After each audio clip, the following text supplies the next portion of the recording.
Hello everyone, Ashna is here. Welcome to the 13th session of presentation, ICSE Class 9, Paper 2, Literature in English. In today's session, let us deal with the story A Face in the Dark, written by Ruskin Bond. Before we get into the story, let us know about the author. Ruskin Bond was born in Kasuli on 19th May 1934. He was born in a military hospital as his father worked in the Royal Air Force from 1939 to 1944. When Ruskin was 8 years old, his mother separated from his father and married a Punjabi Hindu. Ruskin spent his early childhood in Jamnagar and Shimla. At the age of 10, Ruskin went to live at his grandmother's house in Dehradun after his father's death. Ruskin was raised by his mother and stepfather. He did his schooling from Bishop Cotton School in Shimla, from where he graduated in 1950 after winning several writing competitions in the school, including the Irwin Divinity Prize and the Haley Literature Prize. He wrote one of his first short stories, Untouchable, at the age of 16 in 1951. Most of his works are influenced by life in the hill stations at the foothills of the Himalayas, where he spent his childhood. His first novel, The Room on the Roof, was written when he was 17 and published when he was 21. It was partly based on his experiences at Dehradun, in his small rented room on the roof, and his friends. His earlier works were written without being meant for any particular readership. His first children's book, The Angry River, in the 1970s, had its writing toned down on a publisher's request for a children's story. On writing for children, he said, I had a pretty lonely childhood and it helps me to understand a child better. So, Bond's work reflects his Anglo-Indian experiences and the changing political, social, and cultural aspects of India. In the story, writer Ruskin Bond relates a thrilling incident set among the picturesque hills around Shimla. Ruskin Bond's fascination with the paranormal finds expression in this tale. Mr. Oliver, an Anglo-Indian teacher, he's a school teacher, is on his way back to school late one night when he meets a strange young boy. The encounter fills him with terror and he takes to his heels, only to discover that there is no escape for him. Ruskin Bond makes skillful use of all the elements of a horror story, that is fear, surprise, suspense, and mystery, to explore humanity's collective fascination with the dark. The writer makes the supernatural look natural by his artistic skill. Now, let's deal with the story. The story, A Face in the Dark, revolves around an Anglo-Indian teacher named Mr. Oliver. It is set in a pine forest outside Shimla, a famous hill resort of Himachal Pradesh. Mr. Oliver was returning to his school late one night on the outskirts of the hill station of Shimla. He had been teaching in a school in Shimla that had been run on English public school lines. Here in this school, the boys, most of them from wealthy Indian families, wore blazers, caps, and ties. In a magazine, the name of the magazine is Life magazine. Its name is Life. So, in a feature on India, had once called it the Eton of the East. Eton is the name of a college in England. So this particular school is named by the College of England. So Eton, this particular school is called by the magazine as the Eton of the East. So Mr. Oliver had been teaching in the school for several years. And the Shimla Bazaar, with its cinemas and restaurants, was about 3 miles from his school. Mr. Oliver, a bachelor, usually strolled into the town in the evening. He would return after dark and take a shortcut through a pine forest. When there was a strong wind, the pine trees made sad, eerie sounds that kept most people to the main road. So, here, because of the scary atmosphere in the forest, most of the people kept their way to the main road. But Mr. Oliver was not a nervous or imaginative man. He was moving down the narrow forest path. He carried a torch and its gleam, the batteries were running down, moved fitfully down the path. There he saw the figure of a boy in the light of the torch. He found him sitting alone on a rock. He stopped there. He thought that boys were not supposed to be out of the dark.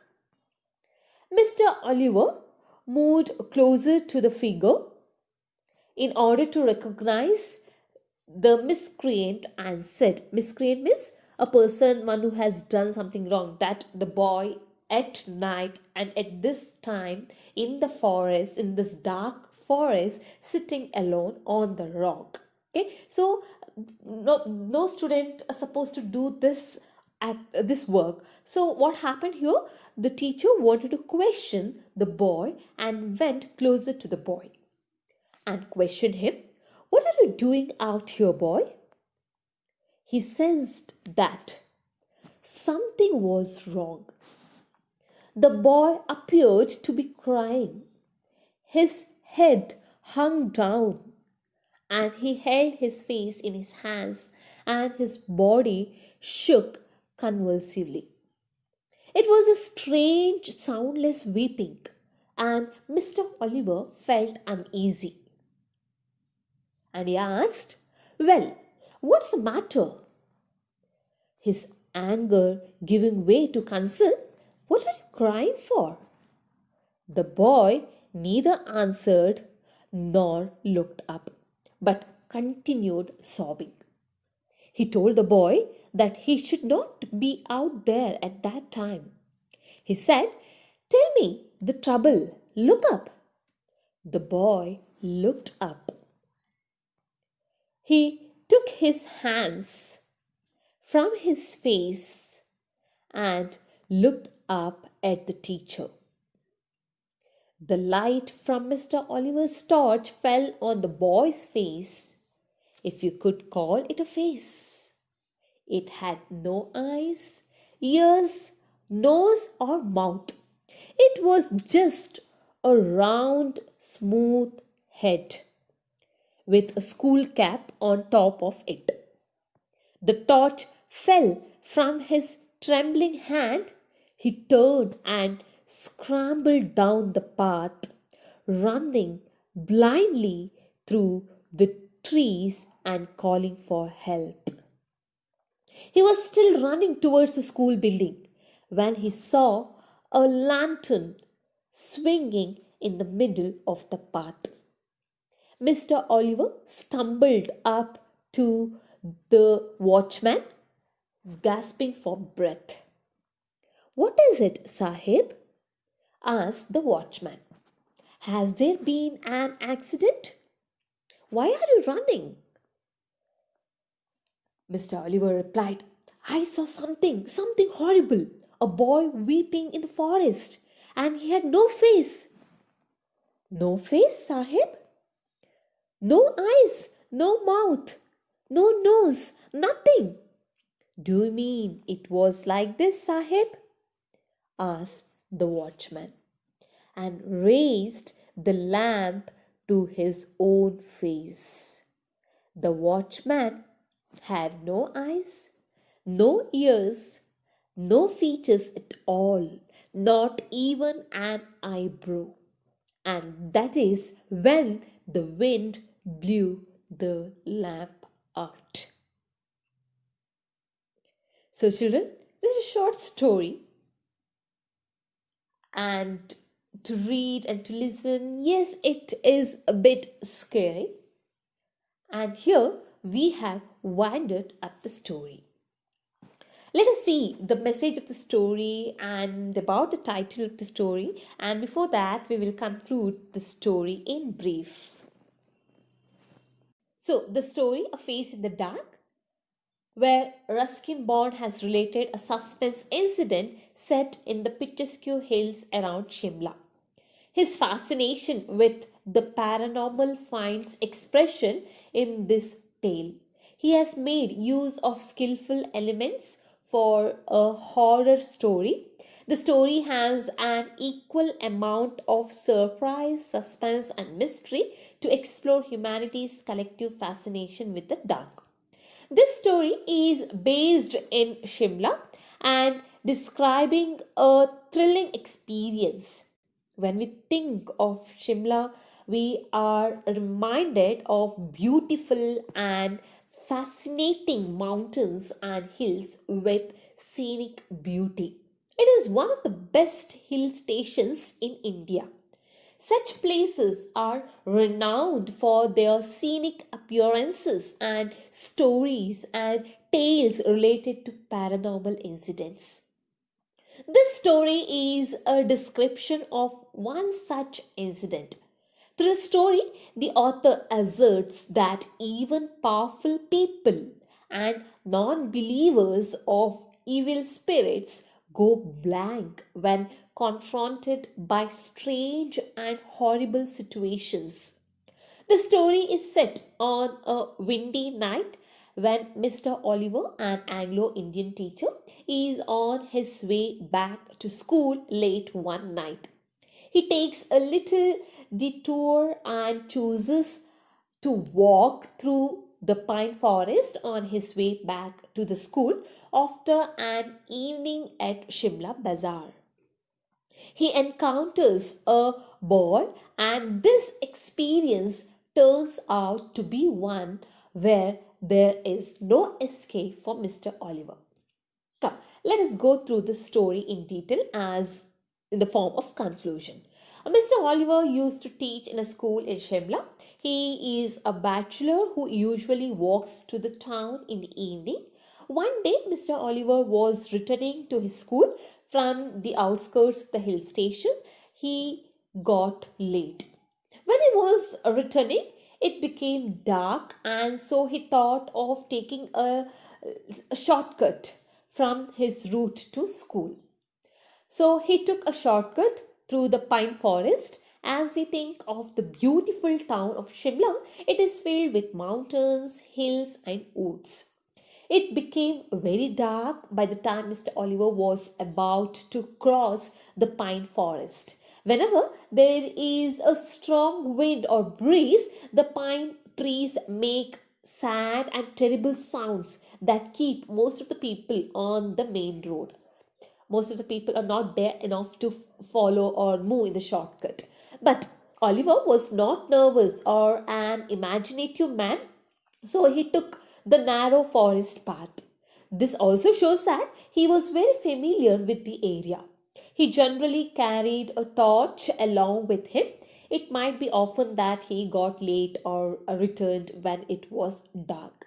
But this time, as he was returning, there in the forest, he saw a figure of a boy.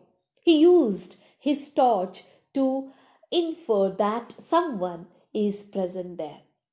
In the light of the torch, he found a boy sitting alone on a rock. He could see the figure of the boy from a distance. Oliver stops and moves closer to the figure in order to recognize it. He was puzzled and worried that why a student or a boy was in the forest at these hours. Mr. Oliver thought that all students are advised to stay inside the campus or at home during the dark. They were not supposed to be out and definitely not in the forest as it was not safe. Oliver pondered what the boy was doing out in the dark and so asked him what he was doing out there at that time. He sensed that something was wrong. The boy had seemed to be crying and his head hung down.